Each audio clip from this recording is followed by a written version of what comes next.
Abandono. Você tem medo de abandono? Você tem sensação de abandono? Eu tenho, muita.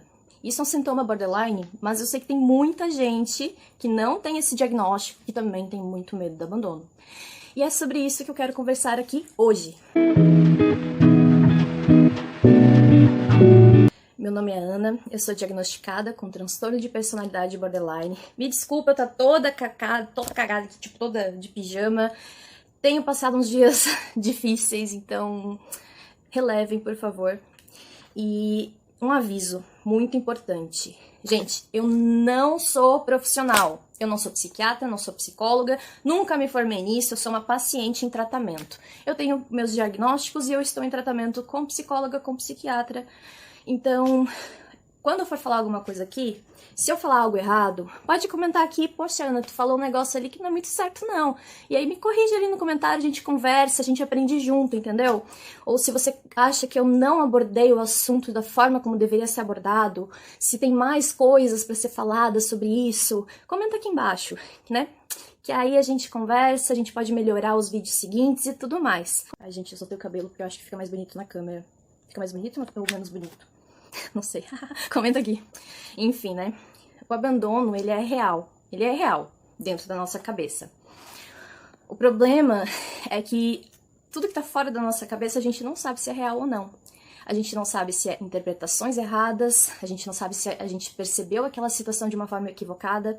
Então, às vezes a gente tem um abandono tão grande em si e tem uma crise por uma coisa que nem sempre existiu. Isso aqui é meu roteirinho, gente, porque eu sou meio atrapalhada. Eu passei ontem por um surto exatamente dessa forma. Eu tô passando por uma situação difícil financeira, que eu não sei como resolver, sério, eu tô assim surtada com isso. E aí ontem eu tive um gatilho, né, de uma coisa que minha mãe falou, uma coisa pequenininha, só que me deixou assim, meu Deus do céu, me deixou mal. Eu chorei. E aí eu me vi numa situação em que eu não tinha ninguém pra me consolar.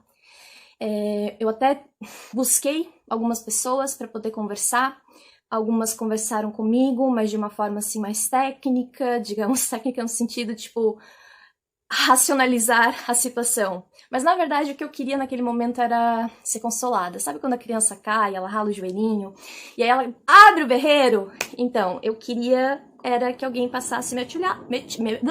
Já não sei falar a palavra? Desculpa, gente, eu fui alfabetizada em outro planeta, por isso. Passasse um mertilatezinho ali no meu joelho, me desse um abraço, me desse um carinho na cabeça e dissesse, isso vai passar, mas isso não aconteceu. E eu surtei, gente, eu surtei. Eu sei que isso parece uma imaturidade, e confesso, mas eu me senti extremamente mal ontem, então meio que juntou tudo, e eu não parava de chorar. Eu não queria me machucar, e acabei tomando umas doses a mais de remédio pra ficar mais calma. Mas eu não parava de chorar, gente. Olha, eu dormi chorando, acordei 4 da manhã chorando, dormi de novo chorando, acordei 6 horas da manhã, aí chorei mais um pouco. Quando eu levantei, eu já não tava mais chorando. Aí eu tomei meus 4 xícaras de café, né, pra ficar bem legal. E aí consegui elaborar não é a palavra correta, não. Consegui desabafar, jogar pra fora tudo que eu senti ontem. E fez muito bem. E foi o que fez e rendeu esse roteiro desse vídeo sobre o abandono. Bom, e o que é essa sensação? O que é esse medo de abandono? Pra mim, é um medo de que ninguém gosta de verdade de mim, sabe? É um medo de que todo mundo tá me julgando, ou um medo de que tá todo mundo me ignorando. É muito engraçado essa questão do julgamento versus ignorar. Porque às vezes a gente acha que tá todo mundo te ignorando, te julgando. Tá todo mundo olhando pra ti e te dizendo, nossa, como ela é feia, como ela é burra, como ela é tosca, como ela é ridícula, como ela é imatura, como ela se veste mal, como ela tá feia, como o cabelo dela é horrível. E na verdade a pessoa não tá nem aí pra você. Isso é uma benção, mas também é uma carga. Porque tu se sentir ignorado dói também, dói muito. Porque às vezes tu quer ser visto, tu quer ser validado. E a falta de validação, a falta de ser enxergado por alguém, principalmente quando é alguém importante na tua vida, te joga assim lá, sabe, lá naquele lugar. Então, pra mim, essas são as principais questões. eu acabo criando expectativas, Desculpa, gente, eu vou errar muito porque a minha dicção é ruim. Mas assim, a gente cria muita expectativa e idealização. E eu idealizo demais as pessoas. Eu sei que não deveria, eu sei que ninguém é obrigado a fazer as coisas com as quais eu criei a expectativa, mas eu fico assim, sabe, eu idealizo. Eu tive uma questão com um psiquiatra uma vez, que ele me tratou por anos, e nossa, pra mim ele era... Eu não quero falar que ele era Deus, mas era como se fosse isso, sabe? No ramo da psiquiatria. Porque ele me ouvia, ele conversava na minha própria linguagem. Quando eu explicava uma coisa pra ele, ele entendia. Quando ele não entendia, a gente desenhava junto ali pra ver se a gente entrava em sintonia, sabe? Então eu me sentia muito bem com ele, eu gostava muito dele. Quando eu tinha sessão de psiquiatria com ele, eu ficava muito nervosa, né, com toda aquela questão, né, porque aquela coisa, né, quando tem um diagnóstico de borderline, e tu tem aqueles sintomas muito ativos de borderline, tu faz muita cagada, essa é a verdade. Então eu tinha um pouco de medo de ir, de falar, poxa, cara, eu errei nisso, eu fiz aquilo, outro, e levar um puxão de orelha. Mas na verdade eu nunca levava um puxão de orelha, às vezes sim, mas era tipo de boas. E eu saía sempre muito bem das consultas. Porém, teve duas consultas, as duas últimas consultas, que eu senti como se eu estivesse sendo um estorvo para ele. Eu senti que ele não aguentava mais ver a minha cara, que ele não aguentava mais me tratar, que ele... Na minha cabeça, tá? Na minha cabeça, eu imaginei o seguinte cenário.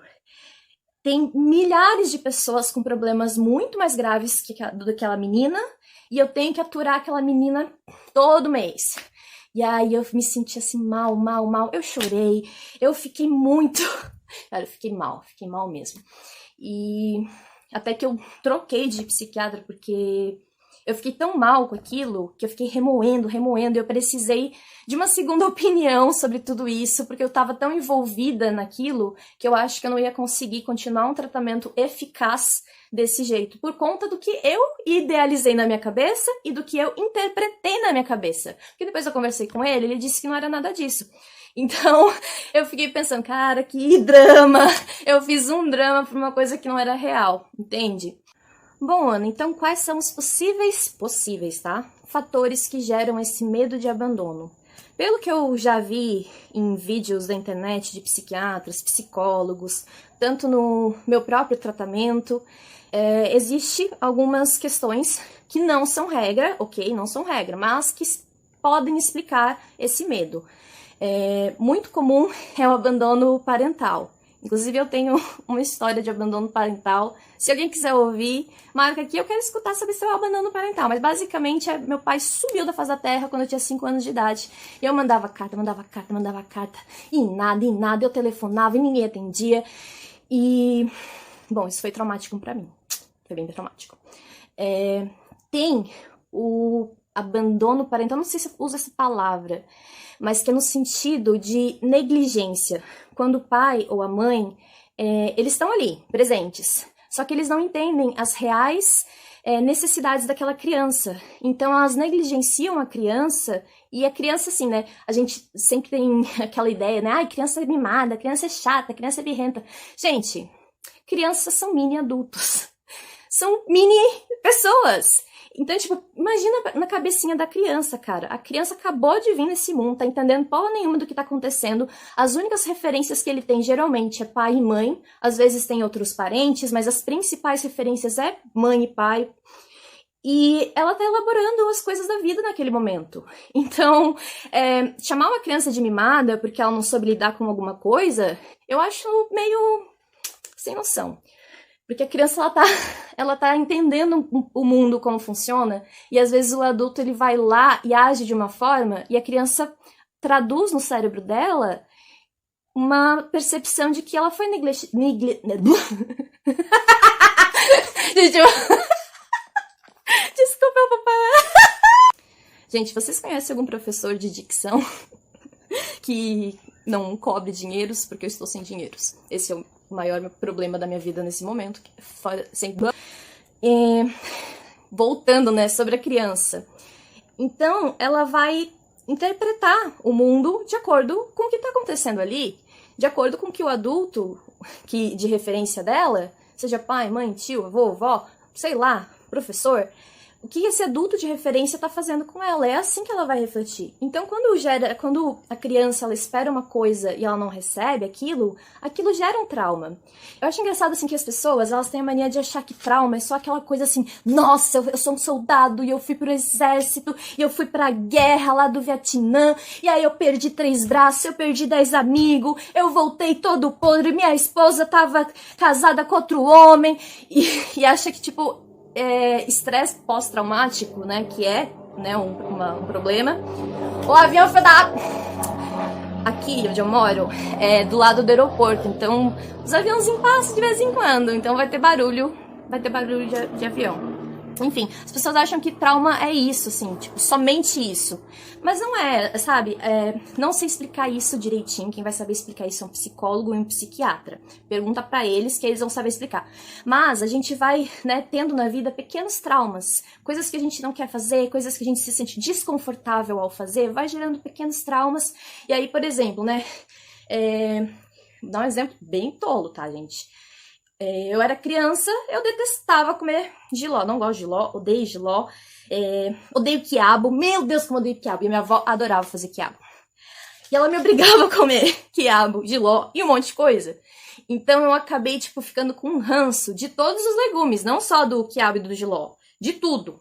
Hoje eu reaprendi a comer todos os outros legumes, mas eu ainda não consigo comer nem jiló, nem quiabo. Não gosto, acho horrível, e se eu for obrigada a comer, eu sei que aquilo vai me gerar um trauma, eu vou tipo, ficar...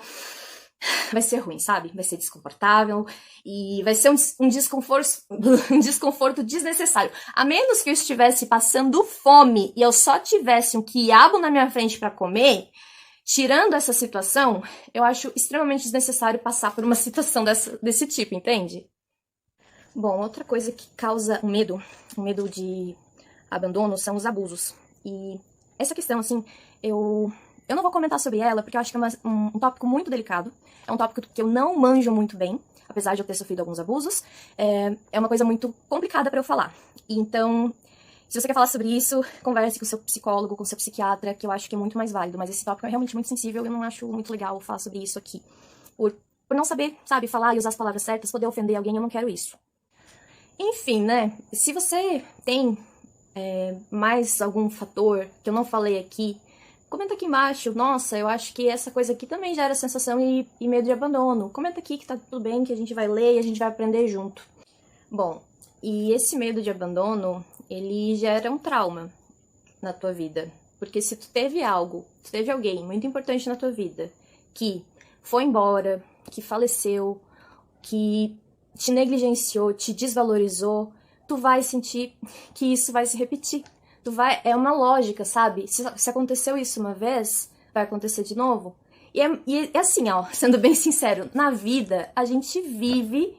tendo abandonos, a gente vive sendo negligenciado, a gente vive sendo ignorado, então fica ainda mais difícil de lidar com isso, não fica? Não sei, pra mim eu acho que fica muito mais difícil, porque além de tu ter que elaborar aquela primeira questão que fez eu ter esse trauma, todos os dias eu vejo situações, eu me coloco em situações, ou eu estou numa situação que eu posso ter me colocado ou não, em que eu estou sendo abandonada, que eu estou sendo ignorada, desvalorizada, que eu estou sendo insignificante para a pessoa. E aí isso é como se a vida te confirmasse diariamente esse teu medo. E aí, meu senhor, como tratar isso, gente? Como tratar isso? Já chegamos lá, já vamos chegar lá. O abandono, ele também gera uma sensação de morte. Porque aquele vínculo, né, que tu tinha com aquela pessoa, com aquela coisa, com aquele emprego, sei lá, que seja, ele se rompe. Então, é como se aquilo tivesse morrido na tua vida. Às vezes pode ser literal, o que é pior ainda. Mas gera essa sensação, e essa sensação é muito difícil de lidar. Gera um luto, né? E traz aquele... Ai, gente, o vazio existencial. Sabe? O vazio existencial. O medo de ser abandonado, ele gera um vazio gigantesco. E quem é border sabe que o vazio existencial é É um troço, assim, que eu não sei nem explicar. Eu queria fazer um vídeo sobre cada um dos sintomas que tem o DSM do transtorno borderline. Só que esse sentimento crônico de vazio existencial, eu acho tão difícil de traduzir, que eu estou pensando ainda se eu vou fazer sobre isso, ou se eu só vou fazer um vídeo viajando, sabe? Aqueles vídeos assim que parece que tu fuma maconha. Gente, não fuma, tá? O que eu tô falando? O vazio existencial traz o quê? Traz o quê? Na maioria das vezes, o vazio existencial traz uma compulsão, né? Uma forma de tu preencher aquele vazio que acaba virando uma compulsão. Uma compulsão comportamental. Eu descobri, gente, que tem 2 tipos de compulsão, eu não sabia. Tem a compulsão mental e a compulsão comportamental. A mental seria tipo toque, e a comportamental é tipo aquelas pessoas que têm compulsão alimentar, compulsão por compras, compulsão por medicamento, compulsão por trabalho, compulsão por sexo, compulsão por... Tem milhões de tipos de compulsão, inclusive eu quero fazer um vídeo só sobre compulsão. E acaba, né, jogando tentando preencher aquele vazio que ficou no teu coraçãozinho ali, coitadinho, tá chorando, né? E vai lá e come tudo que vê. Vai tomar um monte de medicação. Se machuca, compra mais coisa do que pode pagar, fica endividado, gente, já fiquei endividada tantas vezes, misericórdia, sem nem dizer. Então, gera um outro problema, né? Um outro problema que é super difícil de resolver também. E assim, ó, eu tenho um Instagram que se chama Borderline Real. Eu vou deixar aqui o logzinho direitinho, segue lá, que eu gosto de fazer enquetes, gosto de fazer perguntas, até para ter ideias do que eu vou falar em vídeos. Eu tenho alguns roteiros que não estão totalmente prontos, mas que eu quero, né, a ajuda de vocês para conseguir montar melhor. E aí eu fiz lá uma enquete, a primeira enquete foi: quem tem medo do abandono? E... de todas as pessoas que responderam no Instagram, na minha página, gente, não é muita gente não, minha página é pequena, bem pequenininha, foi 100%. 100% das pessoas têm esse medo. Eu não entendo nada de estatística, eu usei esses dados somente com a... Ô Jesus, hoje tá difícil de pensar, anda, caramba! Eu usei só os dados do Instagram Borderline Real. Segue lá, gente, dá uma forcinha. Às vezes eu surto, posto meus surtos, às vezes eu posto umas coisas legais, às vezes eu falo pra vocês, bebam água. Inclusive eu tô com sede, daqui a pouco eu vou beber água. Depois eu perguntei como que eles lidavam com esse medo de abandono. E aí veio respostas. Eu surto, tenho crise, tenho raiva. Eu não lido, eu só surto. Não sei lidar ainda. Eu sou essa. Eu não sei lidar ainda, não. E aí teve uma resposta que eu fiquei, assim, pensativa. Tento enfiar na minha cabeça que ninguém é obrigado a me amar. Gente, pode falar se eu tô viajando ou não, mas assim, ninguém é obrigado a amar ninguém. Ninguém é obrigado a ficar contigo. Ninguém é obrigado a continuar contigo. Seja numa amizade, seja numa relação de parente, seja num namoro, num casamento, o que for, ninguém tem essa obrigação, sabe? Ninguém tem. Mas me veio na cabeça se a responsabilidade afetiva, ela não atenuaria esse surto que a gente tem do medo de abandono. Tô viajando? Não sei. Enfim, voltando. Eu perguntei quais estratégias que eles usavam para isso. E aí veio: só tentar não me... Acho que vocês entenderam, né? Outra resposta: não tem estratégia. Também não tem estratégia, gente. E aí veio: separar um tempo certo para sofrer até as últimas e me forçar a parar de sofrer. Acho que é isso, né? Quando esse tempo acabar. Gente, desculpa se alguém não entendeu. Eu vou até falar de novo porque eu acho que eu me bananei. Separar um tempo certo para sofrer até as últimas e me forçar a parar quando esse tempo acabar. Eu achei muito interessante porque eu não consigo ter essa maturidade, não. Eu confesso que eu não consigo ter essa maturidade de separar um tempo de sofrimento e depois lidar com a vida, sabe? Eu lembro uma vez que um cara falou pra mim, que eu tava chorando, o cara falou pra mim assim, ó: chora muito, mas chora só hoje. Amanhã tu vai atrás, tu vai à luta. E aí eu fiquei assim, me sentindo uma bostinha de cavalo, né? Porque quando eu tô mal, às vezes eu passo um mês chorando, todo dia, toda hora. Eu lembro que eu tô afastada do trabalho, E quando eu tava trabalhando, tinha dias assim que era direto. Eu ia pro banheiro chorar, eu ia pra algum cantinho lá que tivesse isolado chorar, eu ia achar um cantinho pra fumar e chorar. Era batata. Eu ia chorar, eu tava sempre chorando. É uma coisa. É assim que eu lido com as coisas, geralmente. Me chorando, chorando, me machucando, usando muito medicamento, bebendo, um monte de coisa ruim, comportamentos disfuncionais. E não é, né, a ideia de se lidar quando a gente tá tratando de algo tão pesado assim, né? E aí eu perguntei, você sabe identificar quando é um abandono real ou só uma interpretação errada? Essa daí, olha, eu não sei. Já vou dizendo, eu não sei. Não faço a menor ideia de como faz. O resultado foi meio a meio. Alguém relatou assim. Relato a situação em voz alta e me escuto dizer as palavras. Ai, Ana, pelo amor de Deus, de novo, né? Relato a situação em voz alta e me escuto dizer as palavras. Aí percebo os absurdos que eu sinto. Os absurdos, né, que a pessoa que pensou que tu tá ouvindo em voz alta. Faz sentido, cara, faz bastante sentido. Só que às vezes eu tenho uma crença tão forte de que as pessoas me acham uma chata, insuportável, nojenta, escrota, que, nossa, eu tenho uma crença assim tão grande que mesmo falando em voz alta, eu penso, ok, isso é absurdo. Talvez as pessoas simplesmente caguem pra mim, ignorem minha existência. Aí eu caio no buraco de ninguém sabe da minha existência, eu sou ignorada, eu sou tão ruim que nem pra me odiarem eu sirvo.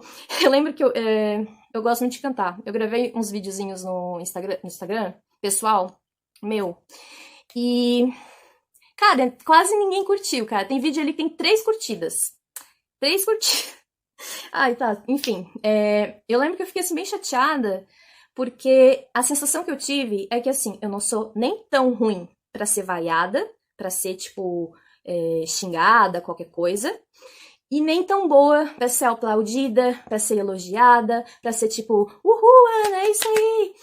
E aí eu me senti naquele tempo, naquele lugar que é da pessoa normal.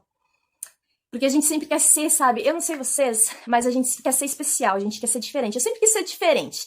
Na verdade, eu tava sendo igual a todo mundo, mas eu queria ser diferente. Se tava todo mundo usando rosa, eu usava preto. Se tava todo mundo usando preto, eu usava rosa. Então, era assim a lógica da minha cabeça. Se tava todo mundo usando cabelo de uma cor, eu usava o cabelo de outra cor. E isso, ao amadurecer, eu percebi, nossa, que bobagem, né? Eu vou deixar de fazer alguma coisa que eu gosto, uma música que eu gosto de escutar. Cara, eu deixava de escutar música que eu achava legal, porque a maioria das pessoas estavam ouvindo. Aí eu pensava, eu não quero ser igual a elas, vou escutar outra coisa. E aí eu deixava de fazer coisas que me davam prazer, só pra não ser mais uma. E aí a gente vira adulto e descobre que somos pessoas normais, pessoas comuns. Somos só mais um. Isso é difícil. Muito difícil. Bana, e aí? Mas como que eu lido com isso aí? Não sei, gente. Mentira, eu sei. Procura um profissional, procura um psicólogo, um psiquiatra. Eu vou te dizer assim, vai ser difícil. É muito difícil achar um psicólogo, um psiquiatra, assim, de primeira. Eu já passei por vários. Tem alguns, assim, que a gente realmente não se identifica, não se sente à vontade de falar com a pessoa. Não rola, sabe, aquela identificação. Então o tratamento não vai pra frente, porque tu não vai contar todas as questões e não vai dar certo. É difícil, eu entendo. E saúde mental no Brasil, né, pública, é uma avacalhação. Então, eu entendo que é difícil. Mas se você tem condições, procure um psicólogo, procure um psiquiatra, invista na sua saúde mental. Porque o que acontece, né? O psicólogo, ele vai te ajudar a identificar qual foi o momento que tu criou essa crença de que tu sempre seria abandonada. Qual foi o momento que tu criou essa crença de que tu sempre seria abusada, humilhada. E aí, a gente vai trabalhar... eu digo paciente e terapeuta. Vai trabalhar a aceitação desse fato, porque não tem como voltar no passado, pra 1900 bolinha, e desfazer isso. Não tem. E mesmo que desse, gente, ia acontecer um monte de coisa, porque a vida é puro trauma. Todo dia tapa na cara. Então, a ideia é aceitar isso e... Qual que é a outra coisa? E aprender a conviver com isso. E demais... Só um psicólogo ou um psiquiatra pode te dizer. Caiu, gente! Caiu. Então, procure um psiquiatra, procure um psicólogo, converse com alguém sobre isso, principalmente com pessoas dessa área, porque às vezes a gente desabafa com um amigo e vai aquela coisa da idealização, né? A gente desabafa com o amigo pensando que a pessoa vai lá passar a mãozinha na tua cabeça e ele vai lá e meio que caga pra ti, porque ele acha que a tua situação é perto da situação que ele tá passando, tua situação é ridícula. Porque, vamos parar pra pensar, né? Dentro do nosso mundo, tudo é muito difícil de lidar.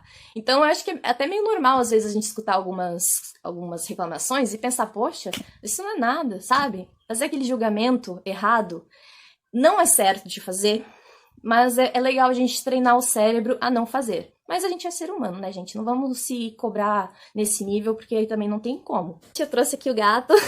O gato é pra pedir um like. Dê um like pelo gatinho. Essa aqui é a Pandora. Tadinha, ó, aqui. A cara dela é de... Se tira daqui, sua louca, mano, maluca. É uma fofinha. Ai, que cheirosa. Oh, bebê, tá bom, desculpa. Oh, gente.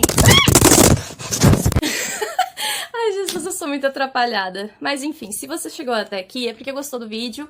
Dá um like, compartilha com seus amigos que acham que precisam ouvir sobre isso, que querem conversar sobre isso. Se inscreve no canal se você tem interesse nesse tipo de assunto, de saúde mental, de transtornos, de depressão, ansiedade, tudo isso. E qual que é outra coisa que tem que pedir mesmo? Tem que se inscrever, tem que ativar o sininho. E segue a gente lá. Eu. Eu e a Pandora. Segue no Instagram, que eu sempre tô fazendo enquetes e pesquisas lá pra poder ter assunto pra trabalhar aqui. Desculpa se eu tratei de uma forma muito rasa. Como eu disse, eu não sou profissional. Mas é isso e até a próxima. Beijinhos. Gente do céu, que sede.